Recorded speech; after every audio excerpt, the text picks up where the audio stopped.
Hello,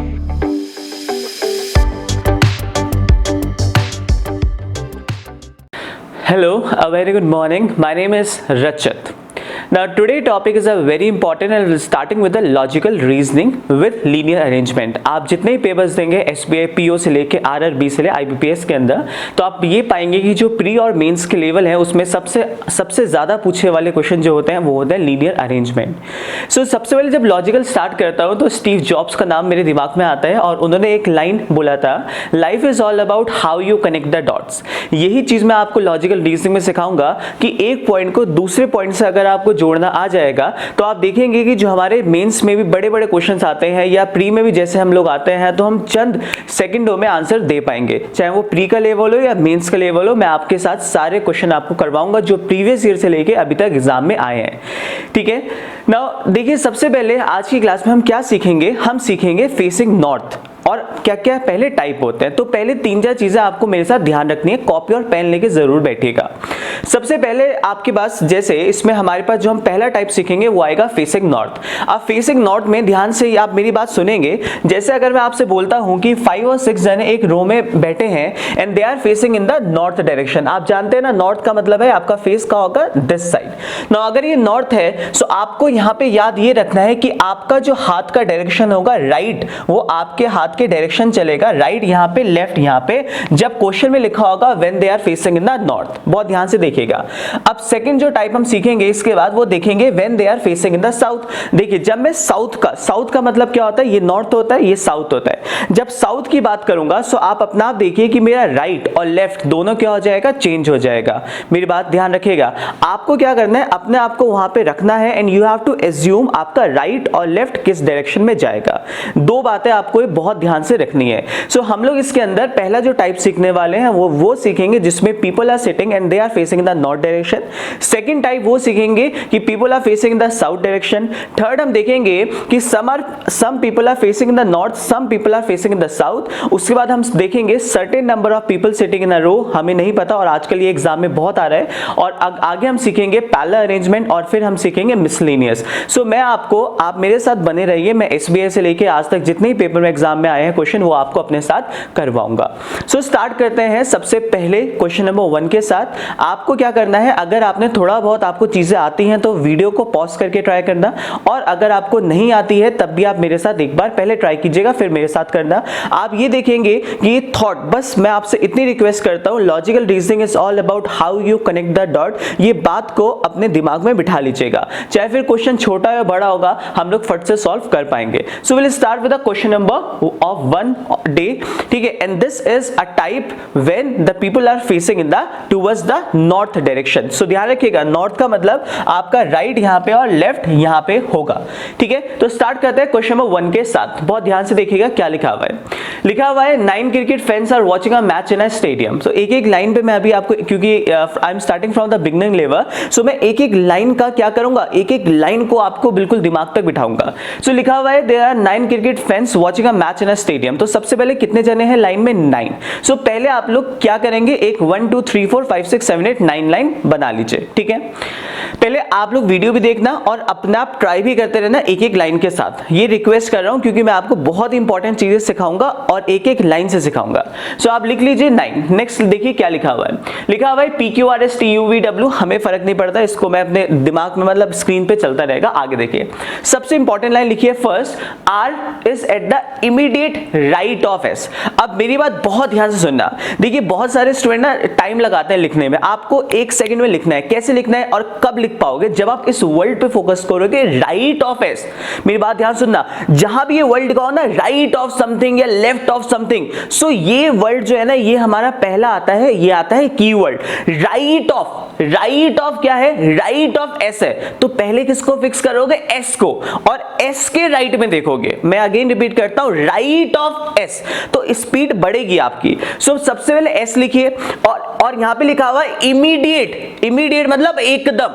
सो लिखा हुआ है R is at the immediate right of S. तो जहां S आएगा उसके इमीडिएट राइट क्या होगा, R आएगा. इस पॉइंट को पहले लिख लीजिए. पहले मैं आपको पहले लिखना सिखा रहा हूं, फिर मैं आपको सिखाऊंगा how you connect the dots. Okay, अब आगे चलते हैं. तो लिखा हुआ है R is at the immediate right of S and अब बहुत बच्चों की ये दिक्कत होगी, सर ये एंड किसको रिप्रेजेंट कर रहा है? ये एंड क्या सर एस को रिप्रेजेंट कर रहा है या ये एंड जो है ये आर को रिप्रेजेंट कर रहा है? सो बहुत ध्यान से ये पॉइंट को लिखते जाइए। ये जो एंड होता है हमेशा ध्यान रखेंगे सेंटेंस की जो शुरुआत में होगा उसको रिप्रेजेंट करता है, और अगर यहां एंड की जगह हु होता WHO सो वो इंडिकेट करता है बगल वाले को। These are the rules of pronoun here, ठीक है। सो ध्यान रखिएगा जब भी सेंटेंस में लिखा होता है एंड तो किसको रेफर करता है? जो भी कहां होगा बिगनिंग में होगा। ये इंपॉर्टेंट पॉइंट मार्क कीजिएगा।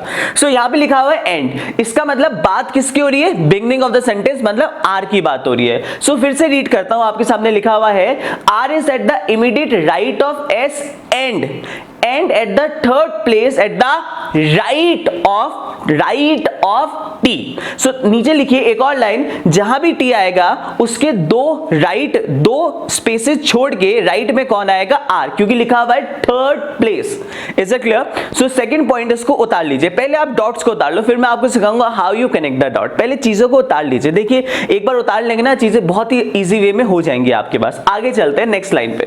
नेक्स्ट लाइन लिखा हुआ है Q is at one of the ends of the row. Okay, हम पे बोला गया है कि रो के एंड में Q बैठा हुआ है। आपके दिमाग में आएगा सर जो भी हमारे पास रो होती है, देखिए जो एक्सट्रीम एंड होता है या तो वो राइट एक्सट्रीम एंड होता है, क्योंकि मेरा फेस ऐसा है तो वो तो एक तो होगा राइट एक्सट्रीम एंड होगा या लेफ्ट एक्सट्रीम एंड होगा। एक्सट्रीम का मतलब होता है जो आखिरी वाली पोजीशन है। सो लिखा हुआ है कि Q is at one of the ends but we are not sure कि वो उस वाले राइट हैंड पे होगा या इस वाले पे होगा। सो आप एक पॉइंट लिख लीजिए Q हमारा एंड पे होगा। नाउ मूव करते हैं नेक्स्ट लाइन।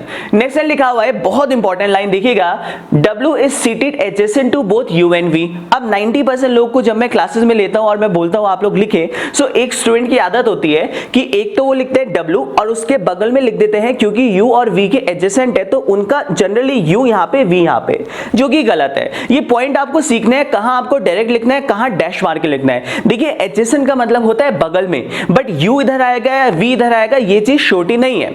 जैसे अगर मैं आपसे बोलता हूं कि मैं यहां पे खड़ा हूं, एक व्यक्ति मेरे यहां खड़ा है, एक व्यक्ति यहां खड़ा हुआ है। अब मैं ये बोल सकता हूं दोनों मेरे एडजेसेंट है, मैं इसको यहां कर दूं इसको यहां कर दूं तभी भी तो मेरे दोनों एडजेसेंट रहेंगे ना। So point is now the point you have to understand is that कि अगर आपके पास लिखा हुआ है एडजेसेंट तो आप मन से कुछ नहीं मानेंगे, लॉजिकल रीजनिंग में आप डाटा उतारेंगे W और डैश मार के लिखेंगे UV और वहां भी लिखेंगे डैश मार के UV। Now this is the correct way how to get your data, how to write your data. Okay, now move to the next line. Next line अगर आप देखेंगे सो लिखा हुआ है U is at the third place at the left of Q। Again left of Q। आप इस line को लिख लीजिए, जहां पे Q होगा उसके थर्ड लेफ्ट, पहला लेफ्ट दूसरा लेफ्ट थर्ड लेफ्ट में क्या आएगा आपके पास? हमारे पास U आएगा। सो डाटा उतार लीजिए पहले सारा। आगे देखिए क्या लिखा हुआ है, P is just left of U, मतलब जहां भी U आया उसके जस्ट लेफ्ट पे कौन होगा? P होगा। सो मैंने अभी तक सारे जितने भी पॉइंट थे उनको एक एक करके आपके पास सारा डाटा उतार दिया है। अब मैंने आपसे एक लाइन बोली थी कि logical reasoning is all about how you connect the dots. ऐसे हमारी जिंदगी में भी होता है कि हमारे पास सारे डॉट्स होते हैं और एकदम से वो मिल जाते हैं। आपने कभी सोचा नहीं होगा कि आप लाइफ में कुछ आपका जो ड्रीम है कैसे डेस्टिनी उससे आपके पास ट्रू बनाती है। जैसे मेरा ड्रीम था ऑनलाइन आने का, ठीक है। So it's all about the game of destiny class, ठीक है। चलिए आगे चलते हैं। नाउ ये डाटा आपने लिख लिया यहाँ पे, अब इनको क्या करते हैं, इनको हम जोड़ते हैं। देखिए सबसे पहला पॉइंट उठाइए, सबसे पहले ये डाटा लिखने के बाद इनको डॉट्स को जोड़ते हैं। सबसे पहला पॉइंट है देखिए Q वाला, लिखा हुआ है जहां पे Q आएगा और Q हमारा एक्सट्रीम एंड पे होगा और लिखा हुआ है Q के दो लेफ्ट में कौन आएगा? U आएगा। सो आप मुझे बताइए क्या अगर हमारे पास, क्योंकि they are facing the north, अगर मैं Q को इस एंड पे रखता हूं तो लेफ्ट तो हो ही नहीं सकता बिकॉज Q तो हमारा एक्सट्रीम एंड पे था, तो इस वाले एंड पे नहीं हो सकता। तो Q हमारा कहां पे होगा? उस वाले एक्सट्रीम एंड पे, मतलब राइट वाले एक्सट्रीम एंड पे होगा। तो आप Q को वहां क्या कर लीजिए? फिक्स कर लीजिए। अब Q से जो डॉट कनेक्ट हो रहा था वो था हमारा U। Q के दो लेफ्ट में थर्ड आपके पास प्लेस पे कौन आएगा? U। सो जहां पे Q है वहां पे दो स्पेस छोड़ के लेफ्ट में क्या लिख दीजिए? U लिख दीजिए। अब U से रिलेटेड एक और वर्ड आपको दिख रहा होगा जो लिखा हुआ है U और उसके इमीडिएट लेफ्ट में कौन है? P। सो U के इमीडिएट लेफ्ट में P लिखा हुआ है। सो जहां पे U लिखा उसके इमीडिएट लेफ्ट कौन लिख लीजिए? P लिख लीजिए।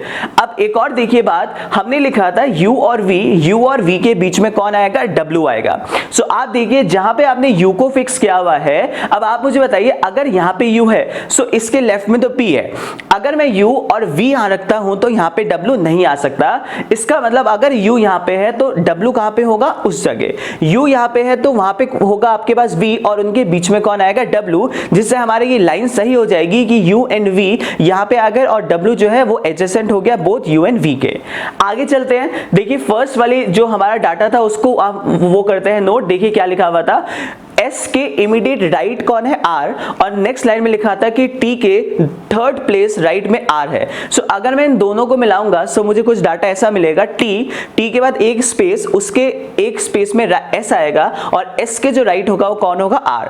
अब इस पॉइंट को उठा के सिर्फ आप एक ही जगह रख सकते हैं, वो है T कहाँ पे आ जाएगा, इस एक्सट्रीम लेफ्ट पे आ जाएगा, एक स्पेस गैप हो जाएगा, एक आ जाएगा S और फिर आ जाएगा हमारा R। जो एक पार्ट यहाँ पे रह गया जो रिमेनिंग है वो आ जाएगा, मतलब हमारे पास रिमेनिंग कौन आ जाएगा, X आ जाएगा। And our right answer will be T X S R P U W V and Q। So this is the pattern we are searching for। इस पे बेस्ड हमारे एग्जाम में 3 से 4 क्वेश्चंस आएंगे जिनको हम आंसर दे सकते हैं। Question will be in this way, जैसे आपसे अगर कोई पूछ ले who is sitting second to the right of R, so again you will see कि सर फेसिंग टुवर्ड्स नॉर्थ है तो राइट कहाँ होगा, R का यहाँ पे होगा, और सेकंड राइट पे जो आंसर होगा वो कौन सा होगा, U। जैसे if I ask you who is on the immediate left of S, so S के इमीडिएट लेफ्ट, बिकॉज S का फेस नॉर्थ है सो लेफ्ट यहाँ पे हुआ और कौन आएगा, यहाँ पे X आएगा। So these are the basic beginners question जो हमें सॉल्व करने होंगे और मैं हल्के हल्के क्लास के साथ लेवल को इंक्रीज करता रहूंगा। चलिए तो स्टेप नंबर 2 से करते हैं, ठीक है। IBPS में आया हुआ क्वेश्चन है एंड लेट्स स्टार्ट। सबसे पहले देखेंगे यहाँ पे क्या लिखा हुआ है, Anil, Bobby, Charu, Deepak, Isha, Faisal, Gaurav and Harsha sitting in the row facing towards the north. सबसे पहली मिस्टेक ये होती है जब भी स्टूडेंट ये रीड करता है तो वो पूरा नाम लिखना शुरू करता है, अनिल, बॉबी। भाई हमें इन नामों से फर्क नहीं पड़ता। आप ये देखिए कि सारे आपके पास जो है वो डिफरेंट लेटर से स्टार्ट हो रहे हैं, एक ABCD, तो हम लोग इसे we will be marking as ABCDEFGNH। Okay, यहाँ पे हम पूरा नेम नहीं लिखेंगे, बात को ध्यान रखिएगा। सो सबसे पहले रीड करते हैं, आप एक एक लाइन को देखेंगे, मेरे साथ बहुत इंपॉर्टेंट से देखेंगे पहली लाइन और उसको लिखेंगे। पहली लाइन लिखा हुआ है अनिलिस, पहली लाइन लिखा हुआ है Anil is fourth to the right of Isha. मैंने क्या कहा था, राइट ऑफ ईशा, तो किसको फिक्स करेंगे, ईशा। लिख लीजिए ईशा। अब क्योंकि ये नॉर्थ की तरफ देख रहे हैं तो ईशा अगर नॉर्थ है तो राइट कहां पे होगा, यहां पे। इसका मतलब ईशा के हमारे पास जो फोर्थ राइट में है कौन आ जाएगा, अनिल। अब मैं अनिल वर्ड का यूज नहीं करूंगा, आई विल यूज ए। अगर यहां पे कुछ अजीब सा नाम भी दिया होता तो मुझे फर्क नहीं पड़ता, मेरे को बस पहले जो लेटर्स है ना केवल वही दिखते हैं। सो यहाँ पे ई आएगा और ई के फोर्थ राइट में ए आ जाएगा। डॉट्स को लिख लीजिए। पहली लाइन से देखिए कि आपने भी यही लिखा। अगली लाइन देखते हैं क्या लिखा हुआ। नेक्स्ट लाइन लिखा हुआ सेकंड कि Harsh is fourth to the left of Deepak, तो किसको फिक्स करेंगे, दीपक को। जहां दीपक को फिक्स किया और दीपक का लेफ्ट अगर आप देखेंगे सो फोर्थ लेफ्ट पे कौन आएगा, हर्ष। लिख लीजिए। नाउ नेक्स्ट लाइन देखिए थर्ड लाइन लिखा हुआ है Charu and Faisal who are sitting at the extreme ends, sorry who are not sitting at the extreme ends, I'm really sorry, Charu and Faisal who are not sitting at the extreme ends are the neighbor of Bobby and Isha respectively। respectively का मतलब क्या है, आपको मेरे को respect देनी है मतलब respectively का मतलब ये है जो जैसे चारू है, चारू जो है वो नेबर किसकी है, बॉबी की, और जो हमारे पास फैजल है, फैजल किसका नेबर है, आपके पास ईशा का है। But again one thing point have to be noted down कि राइट और लेफ्ट में कौन आएगा, बॉबी राइट में होगा या आपके पास चारू लेफ्ट में होगा, we are not knowing it, तो हम डैश मार के लिखेंगे कि बी और सी और हमारे पास ई और एफ क्या है, नेबर है। तो ये हमारे पास पॉइंट नंबर 3 से निकल के आया।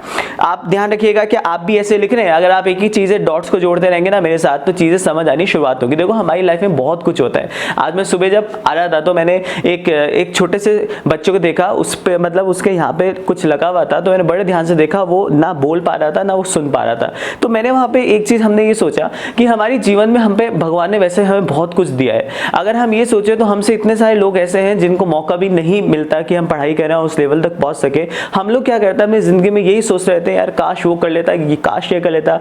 बट हम जिस पॉइंट पे इस समय है वो पॉइंट भी बहुत अच्छा है और आपको उसी से आगे लेके जाना है। अब एक व्यक्ति के पास जो सुन नहीं सकता, बोल नहीं सकता, उसके लिए सबसे इंपॉर्टेंट यही होगा होगा कि भगवान उसको इतना अच्छा सक्षम बना दे कि वो बोल और सुन सके ढंग से। बट हमारे पास जीवन में सब कुछ होने के बाद भी हम वही सोचते रहते हैं, यार काश ऐसा हो जाता तो मैं आज वो हो जाता। तो जीवन में आप जिस पॉइंट पे भी हो, आपको ये ध्यान रखना है कि हम पे still there are lot of things और मुझे वहीं से आगे बढ़ना है। अपने नेगेटिव की जगह जो हम पे है प्लीज उस पर फोकस करें। सो आगे चलते हैं नेक्स्ट लाइन पे। नेक्स्ट लाइन अगर आप फोर्थ देखेंगे तो लिखा हुआ है Harsh is at the immediate left of Anil. Again repeat, left of Anil. So लिख लीजिए, जहां भी आपके पास हर्ष आएगा वो इमीडिएट लेफ्ट कहां पे होगा? अनिल के। तो अनिल फिक्स करें, अनिल के लेफ्ट में हर्ष हो गया। आगे लिखा हुआ है and Anil is a neighbour of Bobby. So Anil अगर नेबर है बॉबी का, सो यहां पे बॉबी कहां आएगा? अनिल के जस्ट यहां पे आएगा, राइट में बॉबी आ जाएगा। सो आप ये देखेंगे मैंने यहाँ पे 4 पॉइंट से 4 चीजें लिख ली है। अब मैंने आपसे क्या कहा था, मुझे जब भी लॉजिकल रीजनिंग की याद आती है तो स्टीव जॉब का नाम आता है। उन्होंने बोलता कि लॉजिकल रीजनिंग, उन्होंने बोलता है life is all about how you connect the dots. In the same way logical reasoning is all about how you connect the dot. अब मुझे इन चारों चीजों को यहाँ पे जोड़ना है, ठीक है। सो कॉमन पॉइंट देखिए, जैसे मैं अगर आपकी जगह होता तो मुझे कॉमन पॉइंट दिखता, मुझे जो दिखता वो ये दिखता। पहला पॉइंट कि जहां पे आपके पास h है, जहां पे h है वहां पे लिखा हुआ है कि 3 के 4th राइट में d होगा, और एक लाइन में लिखा हुआ था जहां h आएगा, h के जो राइट में a आएगा और a के राइट में b आएगा। So I can club these both दो, और जैसे मैं इन दोनों को मैंने क्लब किया सो मुझे मिलेगा यहाँ पे हमारा h के राइट में a के राइट में b के राइट में एक गैप, और उस गैप के राइट में कौन आएगा? d। सो आप ये देखेंगे कि अभी तक 1 2 3 4 और 5 पॉइंट्स मेरे फिक्स हो गए हैं, ठीक है। अब मैं कुछ इन्हीं से और जोड़ता हूं, तो अगर मैं इन्हीं से कुछ और जोड़ूंगा सो मुझे एक पॉइंट यहां से और मिलेगा पहले वाले से। पहले वाले में लिखा है जहां पे भी a आएगा उसके 4th लेफ्ट में e आएगा। इसका मतलब a तो मुझे ऑलरेडी नोन था, जहां पे भी a आया है उसके 4th लेफ्ट पे आपके कौन आएगा? e। सो जैसे आप 4th लेफ्ट पे e लिखते हैं, आपके number of person in a line कितने हो गए हैं? 8, और हम पे यही लिखा था कि there are 8 people sitting in a line. उसके बाद फिर से अगर मैं कुछ देखता हूं तो मैं ये देख पा रहा हूं, हमने एक पॉइंट लिखा था जहां बॉबी आपके पास आएगा, बॉबी जो आपके पास है वो नेबर किसका होगा? चारू का। सो जहां पे बॉबी है उसके वहां पे नेबर क्या आ जाएगा? चारू। इसका मतलब बॉबी के नेबर में चारू आएगा, सो उसके राइट में कौन आ जाएगा? सी। हमने एक पॉइंट और लिखा था जहां पे आएगा आपके पास ई, वहां नेबर कौन होगा? एफ। सो जहां पे ई है वहां पे क्या आ जाएगा? नेबर आ जाएगा आपका एफ आ जाएगा। And I think we are done with it. जो रिमेनिंग पार्ट होगा आई थिंक वो आ गया हमारा जी, वहां पे जहां स्पेस बची है, and we are done with. हमारा जो बना पैटर्न वो कुछ ये बनेगा, ई के राइट में एफ के राइट में जी के राइट में एच के राइट में ए के राइट में बी के राइट में सी और सी के राइट में D. So there are 8 people sitting in a row, और इस पे बेस्ड एग्जाम में जो भी क्वेश्चन आएगा वी कैन आंसर इट। जैसे if I ask you who is sitting to the who are sitting on the extreme ends, so answer option होगा different, but आप देख सकते हैं इसका आंसर जो होगा वो होगा ई एंड डी। जैसे if I ask you who is sitting second to the right of H, so आप देखेंगे right of H, so H जहां पे है सेकंड राइट में अगर आप देखेंगे तो कौन आ रहा है? बी। सो ये हमने सेट नंबर किया, आप समझ पा रहे हैं। Questions are easy but it's all about how you connect the dots. धन्यवाद।